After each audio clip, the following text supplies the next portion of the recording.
Hi everyone, welcome back. Today we're joined by Dr. Patrick Carroll, neonatologist and medical director for Dixie Regional Medical Center here in Utah, to talk a little bit about our rural communities and how prepared they are for COVID-19 and how our communities down south are helping those in need. Dr. Patrick, thank you so much for joining us. I really appreciate your time. Absolutely. Glad to be here. Thanks, Amanda. So I want to talk a little bit about what your role is at Dixie Regional Medical Center and how this role has changed during COVID-19 as well. Yeah, absolutely. Let me start out a little bit with my background and maybe step into my current role. By training, I'm a physician, and I'm a neonatologist. And what that means is I take care of premature babies. And in order to become a neonatologist, you start out as a pediatrician and then do additional training. I've done that for about 10 years. In the last year, I've taken over as the medical director of the hospital as well, which gives me kind of a big picture view of overseeing the medical operations of the hospital here in St. George. So, and you said how long you've been in that role? About 10 years, that was correct? So I've been a physician here in St. George for 10 years and the medical director for a year. Previously, Dr. Van Norman was the medical director for quite a while, and he did a phenomenal job. So big shoes to fill for him. And has your role changed at all during COVID-19 when March hit and we started getting cases of COVID coming to Utah? Did you have to shift gears at all on your mentality as a medical director, or did anything change in your day-to-day life? Yeah, absolutely. No, it certainly changed. You know, we have the normal things that we do in order to operate a hospital that really have flipped upside down in a lot of different ways. I spend a significant portion of my time now thinking about COVID and looking at COVID-specific questions. For example, looking at where we're at as a hospital, what our COVID case counts are, what we're doing in terms of preparedness with PPE, with staffing, with space. And so it certainly has changed a lot of what I've done pre-COVID and now during the COVID pandemic. Let's talk a little bit too about what you've been doing as a rural community and what you've been doing to kind of prepare for COVID-19. You guys don't have as many resources, that was quote, air quotes, as we do up here, just being a bigger population. How has it changed how you've prepared as a hospital system for COVID, and what preparations have you been doing during this time?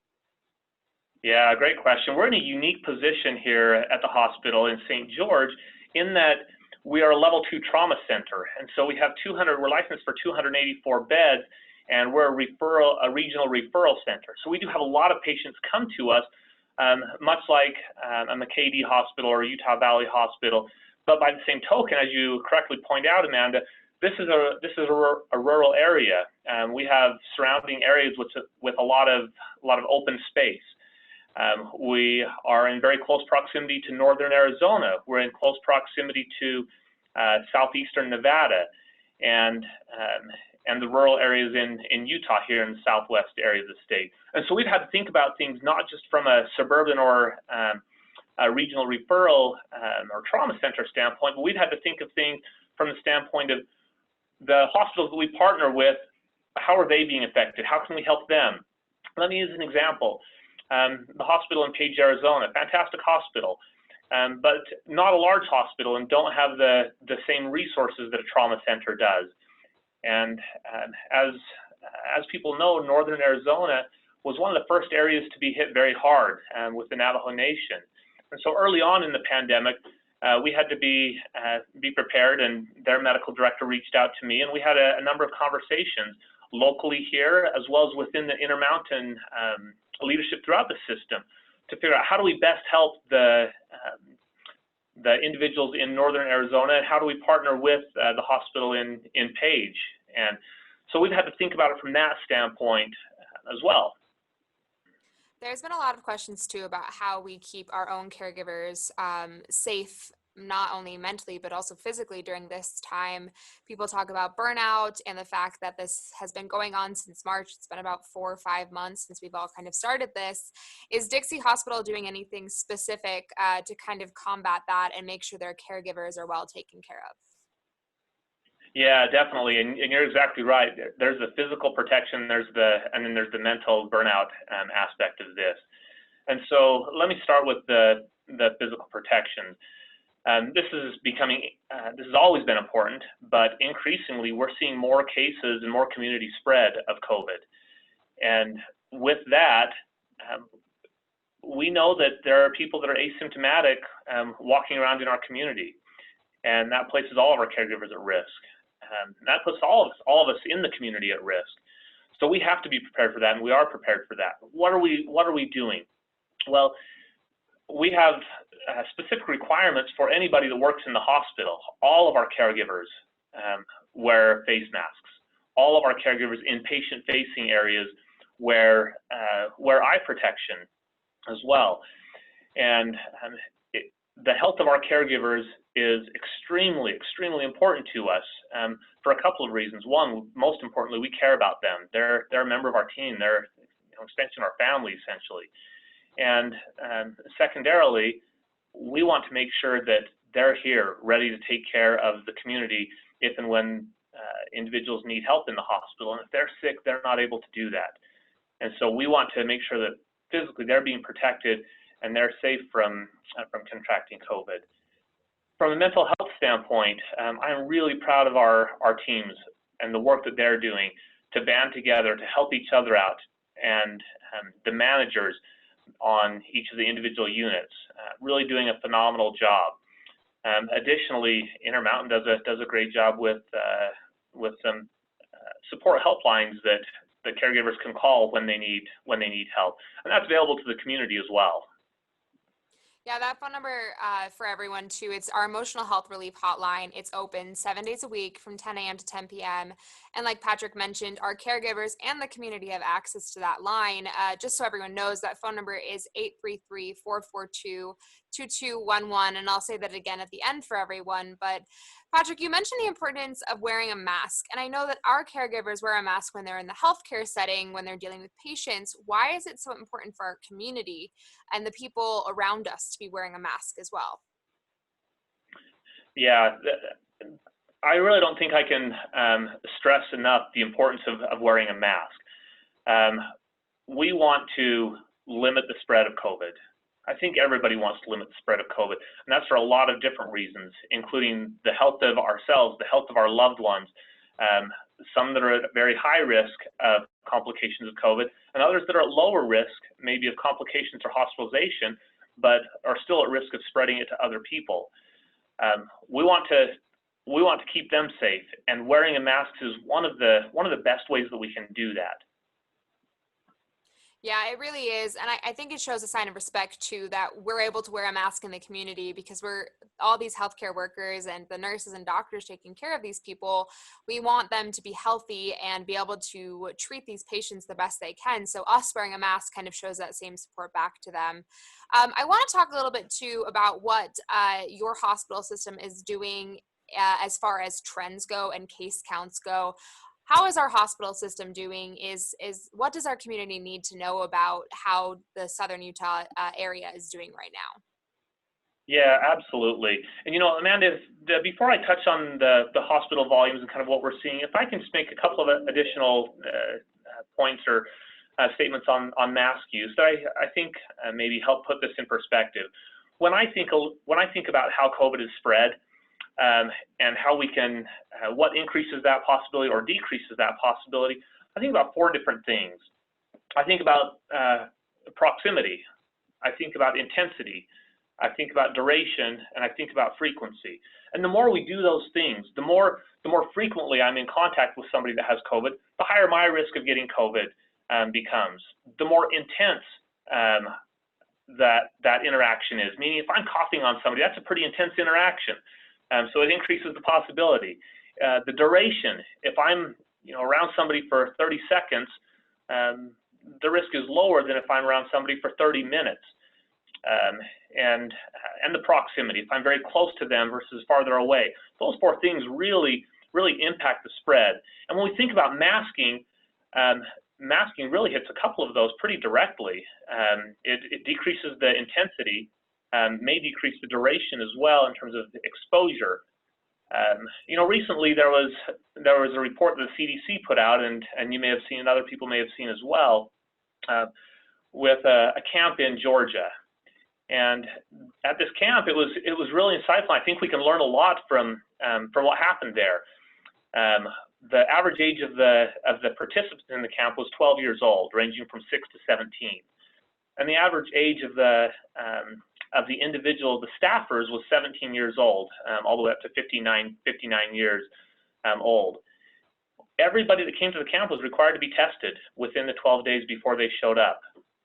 Unfortunately, and they all tested negative, but in that time, there was at least one person that became positive, and at least 260 people ended up contracting COVID. Masking was not required among the campers. Masking was required among the staff. And these were campers that were in close proximity. They were in bunkhouses together. And so, all those 4 issues, they were pretty high risk for all 4 of those things. Really quick on that before you. Oh, sorry. I was going to say, before you get to hospitalizations too, I want to point something out about what happened in Georgia too, and the concept of if you get tested, it doesn't mean that all of a sudden you can go about into your community as you normally would 6 months ago. Just because you were tested today doesn't mean you could go see a friend, see a family member, and not contract COVID at that same time period. So I think it's interesting that they were tested 12 days prior to them actually going to camp, because then you saw what happened from that 12-day period. So I just wanted to point that out as well. Yeah, that's a great point. Great point, Amanda. And I think the timing of it is important as we grapple with school starting up again, and how do we keep our children safe? How do we keep the teachers safe? How do we keep the staff in the schools safe? And I think the lessons we've learned from Georgia and the lessons we've learned from the hospitals can be applied in terms of how important masking truly is as kids are going back to school. Let me answer your question after that delayed response about what we're seeing in the hospital here in St. George. We've seen some ups and downs, and I anticipate we'll continue to see some ups and downs. In Southwest Utah, we saw really what was exponential growth for quite a while, and that exponential growth continued until about the end of June. And then it started to flatten out again. So I'm very happy with what we're seeing, that it's not the exponential growth any longer. However, we're not there yet. We haven't achieved the goal. We want to continue to see decreases as much as we can, for a variety of reasons. What we've seen in the hospital, several weeks ago, we were seeing increases in the hospital, and we were seeing increases in the number of ICU patients. We have an ICU capacity of 32 beds, and normally this time of year, our ICU isn't that full. Summer is a low time for us in St. George in the ICU, but in the month of June, we had multiple days where we were hitting up against that peak census, and even a day or two where we went above it. Not so much that we needed to open up a surge unit, a surge ICU, and we're thankful for that. Since that time, the numbers have come down, and they've come down for a couple of reasons. Some of our patients in the ICU have gone home or left the ICU. Unfortunately, some of the patients in the ICU didn't survive and have died, and that's not the reason we want to see the ICU cases go down. Since then, in the last week, we've seen another increase in COVID patients in the hospital, not in the ICU, but on the general floor. And over the last several days, the ICU numbers have started to gradually increase again. So we're not as high as we were in June, but we're not at a very low level either. There was also a recent event in St. George. I think it happened over the weekend, I do believe. There was a pretty big event, and there wasn't a lot of people wearing masks down there. And people have the right to express their First Amendment, but what do you want to say to people that if they go do these types of political events or just getting their point out there, their viewpoint out there. Should they be wearing a mask? How do you social distance in a big group like that? Coming from the hospital perspective, what is something you wish people would think about before they go outside and do these events? Yeah, it's a great question, and I think what I've observed is, people are going to these events because they feel passionate about something. They feel passionate about something they don't feel is right. There have been a number of different types of protests or events recently, and the issue that these individuals were standing up for, I think, is a really important issue. However, to go to an event like this with really so many people and in close proximity and without wearing masks, that does increase risk. And there's really no way around it. Will that result in dozens or hundreds of cases of COVID? We don't know. Time will tell. We haven't seen that with a lot of protests that are outdoors. There's a lot of variation in mask usage in different events. This one appeared to be low, and I think we have to be cautious. I think there is a way to stand up for these important issues while at the same time protecting ourselves, protecting each other, and we can do that. Standing apart, wearing a mask. I've said once before, Amanda, and I might get myself in trouble by saying this, but very early on, when there were some protests happening, not about any of the issues that we're talking about now, but I thought, boy, wouldn't it have been more powerful if these people would have all been wearing masks, and if there were 1,000 people standing 10 feet apart, stretching on for a mile or 2 miles, that sends a pretty strong message. But yet they're still social distancing, and they still have masks on and send a very, very strong message. So I think there's ways that we can stand up for the things that we believe in while still wearing masks, socially distancing, and taking precautions that will help to keep us and our loved ones safe. Yeah, I think it's important to remember that we're still in the middle of a pandemic. It hasn't gone away, especially as it's gotten warmer.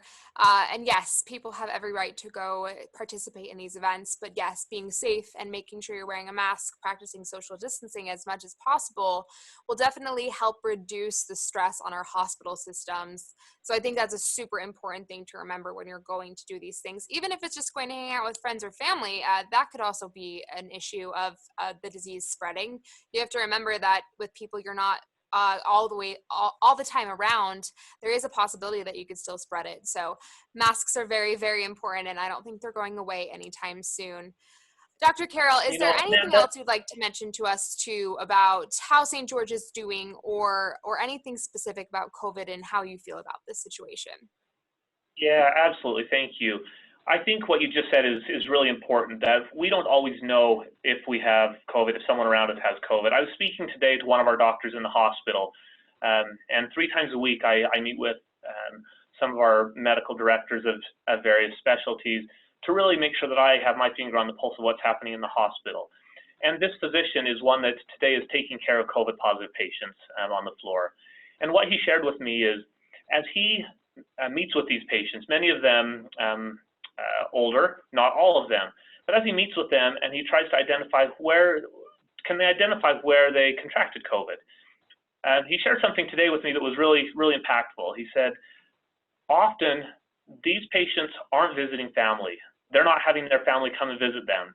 They're limiting their exposure as much as they feel like they can, and sometimes the only exposure they may have is a trip to the grocery store, a trip to the gas station, a trip to the pharmacy, and they're often wearing masks themselves, and yet they're still ending up in the hospital with COVID. And while they don't know for sure where it came from, when they start looking at the possibilities, it looks like it could be these locations where other people around them are not wearing masks. The number of people that just by observation seem to be wearing masks in St. George at the grocery store has gone up dramatically. And I'd personally like to thank the community for that and ask that that continues. I don't think, again, observation, it seems that we may not be doing quite as good a job in a gas station. I'm just going to go in and grab something quick. I'm going to be in and out. And so I think it's an opportunity for us to really think about where are we going to come into contact with anybody else. And let's put that mask on and keep each other safe.